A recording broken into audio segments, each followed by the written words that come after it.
Welcome back, everybody. Ready for another deep dive? Today, we're going deep into Acts 6.1:15. Yeah, this passage might seem like just a little administrative blip in the early church's story at first glance, but Yeah. there's a lot going on here. Like, it's not just about, who's serving the food. Mhm. It actually sets the stage for some pretty big developments and reveals a lot about leadership, service, and the challenges of a growing community. It really does. So, okay, we've got this picture of the early church. It's booming, right? New Hmm. believers are coming in left and right from all different backgrounds. Right. But then we see some tension start to brew. There's a rift developing between the Greek-speaking Jewish Christians and the Hebrew-speaking Jewish Christians. And what's interesting is how this tension like bubbles up over something as practical as the distribution of food. Right. The Greek-speaking widows are feeling overlooked, like they're not getting a fair share. Yeah, it kind of shows you that even in this time of incredible spiritual unity and excitement, right? Like they've just experienced Pentecost. Differences, those cultural and linguistic differences can still cause friction and conflict. It's kind of like a microcosm of the human experience, isn't it? Yeah. Even when you have this incredible shared faith, these differences can still create these divisions. Yeah. It really highlights the ongoing challenge of actually, you know, living out our ideals in the messiness of real life. Yeah? And this community, they were so empowered by the Holy Spirit, but, they were still human. Oh, yeah. There were still human flaws, and blind spots. But what's really encouraging to me is how the apostles respond to this problem. What? They don't just ignore it, or try to sweep it under the rug. They actively seek a solution. A solution that addresses both the immediate need, the food distribution, and the underlying tension. Exactly. And that solution is they delegate. They decide to appoint 7 men to oversee that daily distribution of food. But these guys aren't just randomly chosen, right? The text is very specific about the qualities they need. Right. Good reputation, full of the Holy Spirit, and wisdom. Yeah. It seems like they were really looking for people who could be trusted, not just, to be fair with the food, but to actually provide some spiritual leadership, too. Okay, so let's name these 7 men. Stephen, Philip, Prochorus, Nicanor, Timon, Parmenas, and Nicholas. Got it. Now you might think, why are we even bothering with these names? It's just a food distribution task. Right, exactly. But some of these men, especially Stephen, go on to have huge roles in the early church. They become powerful evangelists and teachers, healers. And I think the fact that they were chosen for this seemingly, minor task actually reveals something very important about the apostles' leadership style. Okay, how so? They weren't just looking for, these superstars or people who just follow orders. They were actually looking for people with character and spiritual depth, people who had the potential to lead in their own right, even if it wasn't obvious at first. Interesting.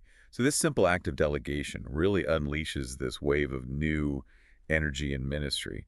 As we often see in Acts, it's not all smooth sailing, is it? No. Stephen, in particular, he becomes this lightning rod for controversy.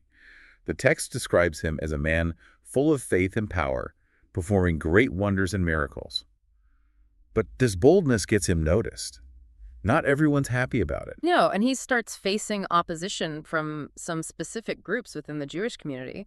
The Libertines, Cyrenians, Alexandrians, people from Cilicia and Asia. Now, why were these groups so against Stephen? What was it about him that they just didn't like? Well, these different groups, they each represented different, strands of Jewish thought and practice. Some of them were more Hellenistic, meaning influenced by Greek culture, others more traditional.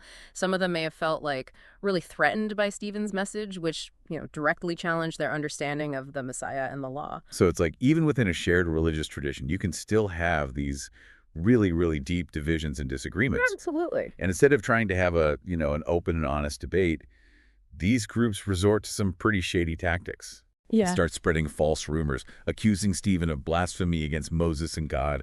They try to stir up the crowds against him, creating this mob mentality. Which is a pretty chilling reminder, isn't it? That sometimes, even when you're trying to do good, when you're speaking truth, you're going to encounter resistance, even outright hostility. Yeah, for sure. But how does Stephen react? I mean, is he intimidated by all of this? It's really amazing, actually. He doesn't back down at all. He doesn't compromise his message. He's described as remaining calm and composed, Wow. even when he's falsely accused and arrested. And the text even says that his face was as it had been the face of an angel. I think that image really speaks volumes, about his inner strength and that peace that comes from knowing that you're standing on the truth. So as we wrap up this deep dive into Acts 6.1:15, what are some of the big takeaways? What should we be thinking about as we go back into our own lives? Well, I think this passage is a really powerful reminder that leadership isn't about holding on to power. It's about empowering others. It's about delegating responsibility, Ah. recognizing the gifts that people around us have, and trusting that God can work through seemingly ordinary people. To do extraordinary things. Exactly. And it's also a reminder that faithfulness often, comes with a cost. When you Yeah. stand up for what you believe in, you might face opposition, maybe even persecution. But like Stephen's example shows us that true strength doesn't come from, our own power, but from the power of the Spirit working in us. And so good. I think it also challenges us to really examine our own attitudes toward those who are different from us. Yeah. Are we quick to judge or dismiss people who hold different beliefs? Or are we willing to, engage in respectful dialogue even when we disagree? Because even within the church, even within our own families and communities, there are going to be differences of opinion, different cultural backgrounds, different ways of interpreting the world. You're sure. And the way we navigate those differences, it'll determine whether we build bridges or we just create more division. So as you go about your week, I want to encourage you.